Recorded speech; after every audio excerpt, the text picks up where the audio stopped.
At the age of 6, Swami Vivekananda was sent to a primary school.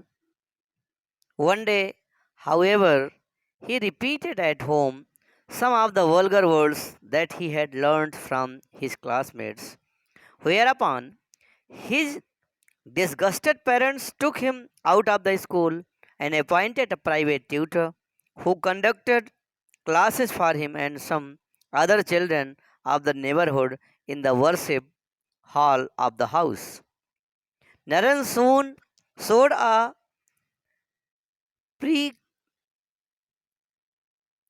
precocious mind and developed a keen memory. Very easily he learnt by heart the whole of a Sanskrit grammar and long passages from the Ramayana and the Mahabharata. Some of the friendships he made at this age lasted his whole lifetime.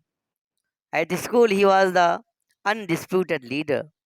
When playing his favorite game of king and the court, he would assume the role of the monarch and assign to his friends the parts of the ministers, commander in chief, and other state officials.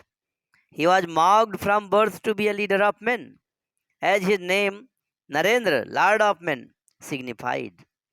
Even at that early age, he questioned why one human being should be considered superior to another.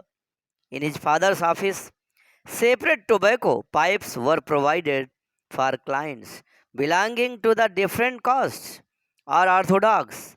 Hindu custom required, and the pipe from which the Muslims smoked was set quite apart. Narendra once smoked tobacco from all the pipes, including the one marked for the Muslims, and when reprimanded, remarked, I cannot see what difference it makes. During these early years, Narendra's future personality was influenced by his gifted father and his saintly mother, both of whom kept a chastening eye upon him. The father had his own manner of discipline.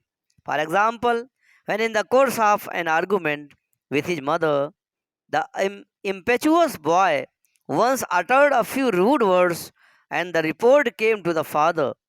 Vishwanath did not directly scold his son, but wrote with charcoal on the door of his room. Narendra today said to his mother and added the words that had been used.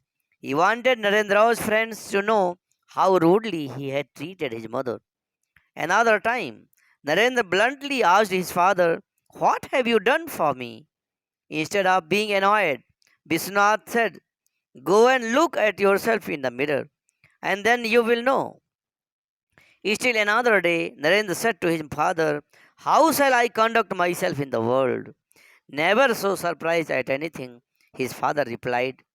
This priceless advice enabled Narendranath in his future checkered life to preserve his serenity of mind, whether dwelling with princes in their palaces or sharing the straw huts of beggars.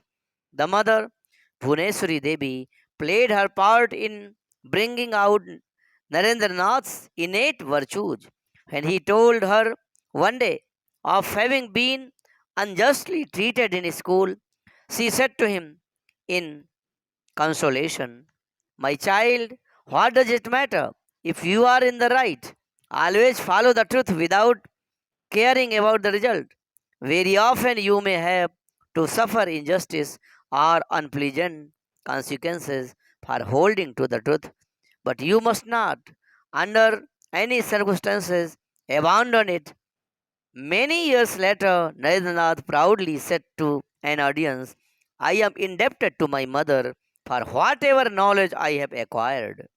One day, when he was fighting with his play fellows, Narendra accidentally fell from the porch and struck his forehead against a stone. The wound bled profusely and, left a permanent scar over his right eye.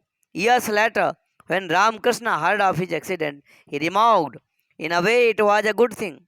If he had not thus lost some of his blood, he would have